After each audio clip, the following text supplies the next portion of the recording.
Ladies and gentlemen, a video you've been waiting for. Grab yourself a hot cup of coffee, put it in your Yeti, and let's begin. All right, we're going to talk about the main functions, pros and cons of both the Ridge and the Ekster. If you're in between, which one should I buy? Number one, going from just price point, the Ridge is significantly more than the Eksters. The Eksters are quite a bit cheaper, especially for this one right here. The Gold Ridge, I think, goodness gracious, is well over $200.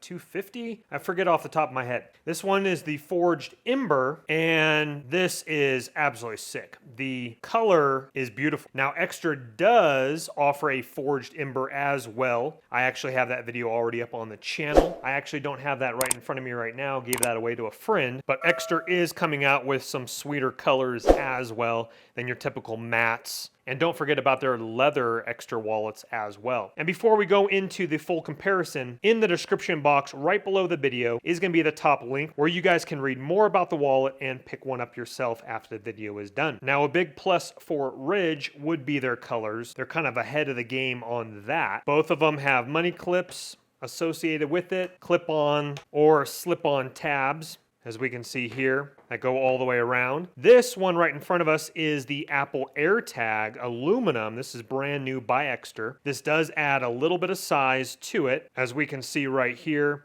compared to the other Ekster. And that's just obviously to fit in your smart Apple AirTag right there. Now, the Ridge can hold more cards, but it's pretty simple design. This just expands here with this nylon strap on the interior portion of it here, and that's pretty much the basics of a Ridge. That's why it can hold a little bit more. What it does lack, which I think is a big plus for Ekster, is there's no button, no push function. It's just, you gotta slip your thumb in there. Let me show you here. So to get your cards out, you kind of have to like grip it this way and push up, or grab it by the edge and push up.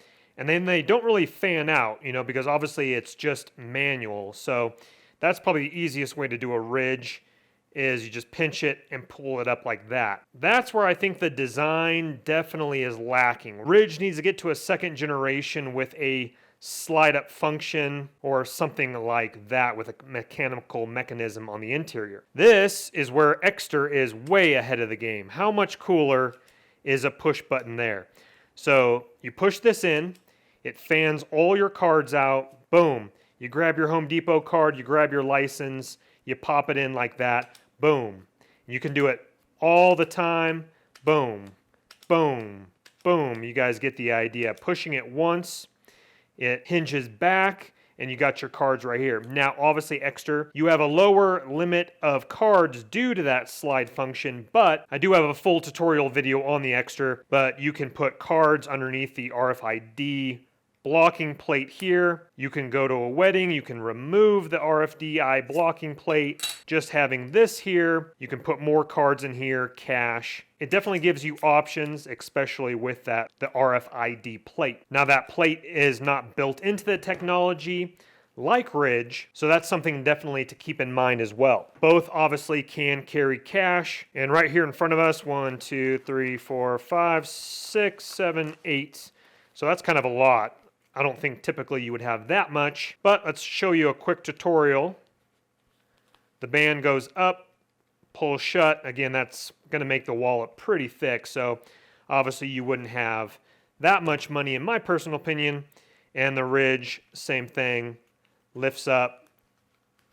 And it just takes, you probably get used to it, but brings it out, lifts up, and then just takes a little getting used to be able to slide it in there real nice. But as you can see, both carry cash. Now with the Ridge, you can only carry cash on that one side. Now Ekster, it definitely depends if you want that plate or not in there. But you can have cash, a card underneath the plate, and then of course all your cards inside it right here. In my opinion, if I was going to a wedding, let's say, I would actually remove the plate, put my cash in the band like this, snug that up real nice, and then have it like that. Obviously, I would exchange some of those ones for bigger bills or vice versa, or just have your emergency 20 or 100 locked in right there. I do like how Ekster is starting to implement Apple AirTag technology. Hopefully Samsung jumps on board because I am an Android user. I know there's like things like tile squares and stuff like that that are GPS trackers, and Ekster actually makes a wallet GPS tracker. I actually have. I just don't know where it is right now. So the moment you've been waiting for. Ridge has better colors in my opinion, but Ekster is catching up. For functionality, the push button is so much sicker than pushing up on your thumb manually like that. And as the wallets improve, you're going to probably see Ekster implement the RFID plate built into the wallet itself. I personally think Ridge needs to do a redesign, like I already mentioned, with mechanical slide or some sort of function. Ekster definitely knocks it out of the water with the push function. Overall, in my opinion, if I were to go with one or the other, I personally would go with Ekster for price point, functionality, and the other things that I've mentioned. For just off of looks, the Ridge is definitely pretty cool as well. So the ultimate decision is up to you. If you want to get your hands on the Ekster wallet, right in the description box below the video is going to be the direct link for these wallets. You guys can read more about them and check out their other colors and their leather ones as well. And they do actually have other products besides wallets as well. So that link, once again, is the top link in the description box below. Hit that thumbs up button if you wouldn't mind on your way out. Helps the channel and the YouTube algorithm. Also subscribe if you like tech videos like this. And definitely check out the channel. We got a lot of goodies on the channel. We'll see you on the next video. Take care, guys. Bye-bye. Don't let the party stop, guys. Hit one of these videos. Continue to watch. We'll see you soon.